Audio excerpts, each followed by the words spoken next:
IIM UPSC tuitions only in Tirumala IAS institute Chaitanyapuri. Call చేసి ఇప్పుడే join అవ్వండి. అమీన్పూర్లో పిల్లల మృతి కేసులో కీలక మలుపులు తీసుకుంది. చావు బతుకుల మధ్య ఉన్న రజిత స్టేట్మెంట్ను పోలీసులు తీసుకున్నారు. ఆమె స్టేట్మెంట్లో కీలక విషయాలు వెలుగు చూశారు.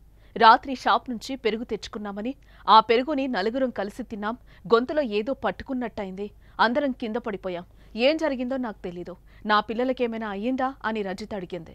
అయితే తను ఎలాంటి విష పదార్థాలు చిన్నారులకు ఇవ్వలేదని చెప్పుకొచ్చింది. చిన్నారులు మృతి చెందడం, ఆమె ఆసుపత్రిలో ట్రీట్మెంట్ చెందడం వెనుక ఉన్న కారణాలేంటి అనే దానిపై పోలీసులు ఆరా తీస్తున్నారు. పెరుగన్నం తిన్నామని పోలీసులకు చెప్పిన రజిత ఇంట్లో డస్ట్బిన్లో ఉన్న పెరుగు ప్యాకెట్ను స్వాధీనం చేసుకున్నారు.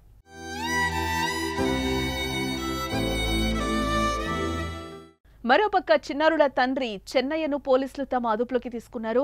చిన్నారుల మృతి మిస్టరీగా ఉండడంతో చెన్నయ్యను ఆరా తీస్తున్నారు. భార్యాభర్తల మధ్య ఎలాంటి విభేదాలు తగాదాలు లేవని స్థానికులు చెప్తున్నారు. రజిత చాలా మంచిదని, పిల్లలను కూడా ప్రేమగా చూసుకుంటుందని తెలిపారు. అయితే చెన్నయ్యకు రజిత రెండో భార్య. చెన్నయ్య, రజిత దంపతుల సంతానమే ఈ ముగ్గురు చిన్నారులు.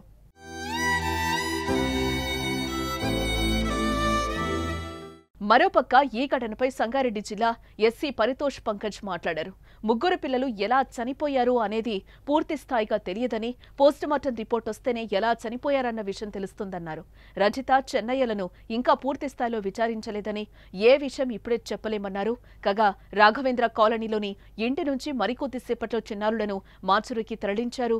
చిన్నారులు చనిపోవడానికి గల కారణాలు పోస్టుమార్టం రిపోర్ట్లో తెలియనుంది.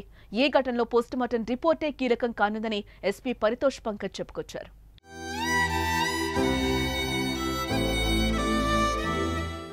ఇదిలా ఉంటే గురువారం రాత్రి రంజిత తన ముగ్గురు పిల్లలకు పెరుగన్నం తినిపించింది. అనంతరం ఆమె కూడా అదే ఆహారాన్ని భుజించింది. భర్త చెన్నయ్యకు మాత్రం పప్పన్నం విడిగా పెట్టింది. పెరుగన్నం తిన్న ముగ్గురు పిల్లలు ఇంట్లోనే నిద్రపోయారు. భర్త చెన్నయ్య వాటర్ ట్యాంకర్ విధులకు వెళ్లి అర్ధరాత్రి 11 గంటలకు ఇంటికి తిరిగొచ్చాడు. అప్పటికే భార్య తీవ్ర కడుపు నొప్పితో బాధపడుతుంటే ఆమెను ఆసుపత్రికి తరలించాడు. నిద్రపోతున్న పిల్లలు నిద్రలోనే ప్రాణాలు కోల్పోయారు. కుటుంబ కలహాల కారణంగానే రజిత ఈ దారుణానికి పాల్పడిందా, లేదా ఎవరైనా వీరి ఆహారంలో విషం కలిపారా అనే కోణంలో పోలీసులు అనుమానాలు వ్యక్తం చేస్తున్నారు. దీనిపై పోలీసులు కేసు నమోదు చేసుకుని దర్యాప్తు చేపట్టారు.